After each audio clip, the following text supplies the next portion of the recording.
do want to try and keep, why don't you hold that way, does that matter? Yeah. How is that for you?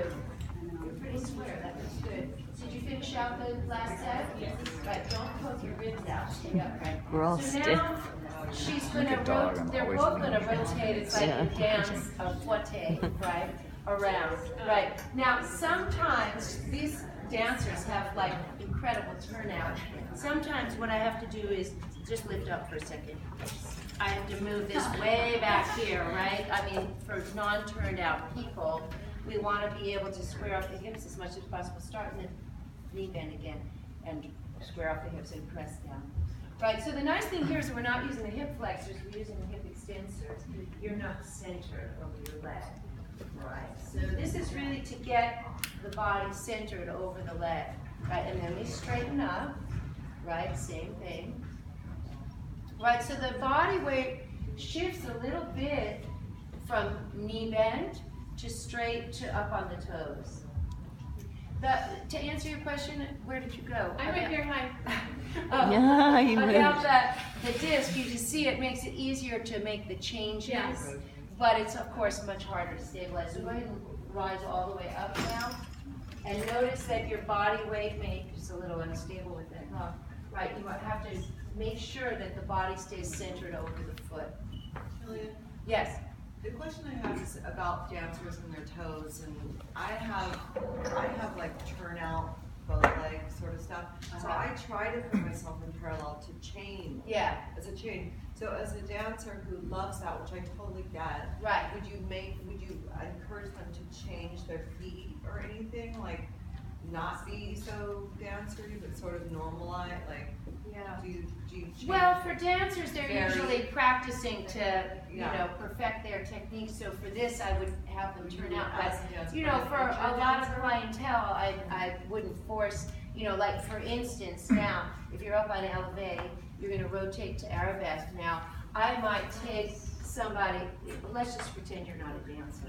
So she would be down here, completely in parallel, and I'd be working on that, right, more in parallel. Go ahead and bend your knee. Right, just they're going to get a huge stretch here. I'm talking about non-dancers. It feels good. Right. Right, so this isn't just a dancer thing. You just happen, it so happens that two dancers jumped up there. And they're great doing this, right? But you can get a lot out of it, and some people are doing it with a bent knee. They're not even straight. They're in parallel with a bent knee, and they're getting a huge hip flexor stretch, bending the front knee. Right, I mean, they would be like that, Yeah. you know.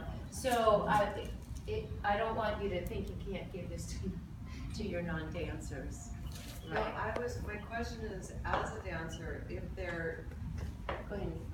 for variety, Elevate. to change their. Well, I will say this from what I learned from, I don't know if any of you have heard of Marika Molnar, but she's a physical therapist who works in New York and a lot with dancers. And I guess the thing about the hip replacement, which Bob's wife, Pat, had to have years ago, is that a lot of times dancers turn out so much, it's not that their whole hip is worn out, it's that it wears out in that particular grind. Yeah, so it is really good not only just to work parallel, but like if you're on the reformer, to have them do leg circles pigeon-toed, we hate it. But it's really, I hate it, you know, but it's really good for your hip sockets to work both ways. So for all clients, I mean, if you have a client that is really a beginner, you can spend a lot of time, we didn't do feet in the straps, but you can spend a lot of time having them do parallel leg circles, turned in leg circles, and turned out, and you know, it takes up a lot of time, but they feel confident doing stuff like that's very, very helpful. So I think it's really good, even with, of course it wasn't Joe, but you could even do footwork, you know, double leg footwork, a little pigeon-toed. So it is good to work both ways, you know. Same as Pilates V being, you know, we always work in Pilates V, but it's good to change it up, I think. So if you did have a dancer, at the very end, after they've done the arabesque, let's take you off this. You can go on this. Right, so just be on this. You don't need to be on this. It makes it harder. So now, if you just finished, you can walk your hands forward and walk down the frame and do a penché. Bend your knee and bring it past there. Yeah. They can go all all the way through. Gosh, we picked the right people. Yeah. Right, and then slowly climb back up and come to passe. Right, oh my God. Gorgeous ladies. We were putting them right, and I'll do all kinds of things here. Right, you can do all kinds of things, yeah. Can we do that one more time? I totally spaced. Now they probably feel like they need to do the other leg. I can send it. I took a picture. Oh, you did? Yeah, I Okay, can good. send it to you. You The can other send it thing to that you Jillian. can I, do for all kinds of clients is, I don't know if any of you do this, you have fewer attachments than I do, but you can use this, let's just get this out of the way. A couple more people, you don't have to be dancers, come up. Let's just get that out. That's high for you little people. Right. So you can just work. That's a free. It is? I think it'll be okay, no? Yeah, stand on the box. I think it'll be okay. Is there a lighter one? Sure. Oh, okay. Just try this. He says it's really heavy, so we'll get a light leg. Yeah, okay. If your legs are with you, this is probably too heavy. I'll just change that. Thank you. Yeah, thank you. All right, so she's just going to bring her foot, go in a slight, like Pilates V, right? So you slightly turn down. Right, and this is just bringing the leg back, straight back, and not all the way, just to yeah, and forward.